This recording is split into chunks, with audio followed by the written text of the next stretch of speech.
സാമ്പത്തിക ക്രമക്കേട് പരാതിയിൽ CPM പാലക്കാട് ജില്ലാ കമ്മിറ്റി അംഗം PA ഗോകുൽദാസിനെതിരെ പാർട്ടി അന്വേഷണം. കഴിഞ്ഞ ദിവസം നടന്ന ജില്ലാ കമ്മിറ്റി യോഗത്തിലാണ് തീരുമാനം.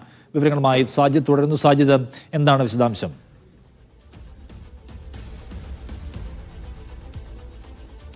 നിഷാദ്, ഗോകുൽദാസ് CPM ജില്ലാ കമ്മിറ്റി അംഗമാണ്. നേരത്തെ മുണ്ടൂര് ഏരിയ സെക്രട്ടറിയുമായിരുന്നു. മുണ്ടൂർ ഏരിയ കമ്മിറ്റി ഓഫീസ് നിർമ്മാണവും അതോടൊപ്പം തന്നെ ഈ ഏരിയ കമ്മിറ്റി ഓഫീസിനോട് ചേർന്നുള്ള ഒരു പാലിയേറ്റീവ് കെയർ യൂണിറ്റ് ഉണ്ട്. ഇതിന്റെ നിർമ്മാണത്തിനുമായി വലിയ തോതിൽ പണപ്പിരിവ് നടത്തി. ഇതിൽ ഈ പാർട്ടിക്ക് മുഴുവൻ ഫണ്ട് ലഭിച്ചിട്ടില്ല, ഇതിൽ ക്രമക്കേടുകൾ നടന്നിട്ടുണ്ടോ എന്നുള്ള പരാതിയാണ് പാർട്ടിക്ക് മുൻപിൽ വന്നത്.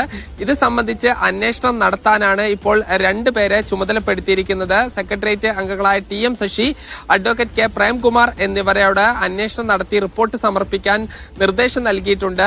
ഈ ഗോകുൽദാസ് ഈ ജില്ലാ കമ്മിറ്റി അംഗം ആണ്. അദ്ദേഹം നേരത്തെ സെക്രട്ടേറിയറ്റിലേക്ക് മത്സരിക്കുകയും പരാജയപ്പെടുകയും ചെയ്തിട്ടുണ്ട്. അദ്ദേഹത്തോട് അടുത്ത വൃത്തങ്ങൾ ഇത് സംബന്ധിച്ച് പാർട്ടിയിലെ ചില ആഭ്യന്തര പ്രശ്നങ്ങളാണ് ഇത്തരം പരാതിയിലേക്ക് പോയത് എന്നുള്ളതാണ് പറയുന്നത്. എന്തായാലും നമുക്കറിയാം, പാലക്കാട് ജില്ലയിൽ തന്നെ PK ശശിക്കെതിരെ വലിയ സാമ്പത്തിക ക്രമക്കേട് നടന്നു എന്നുള്ള അന്വേഷണവും മറ്റും നടക്കുന്നുണ്ട്.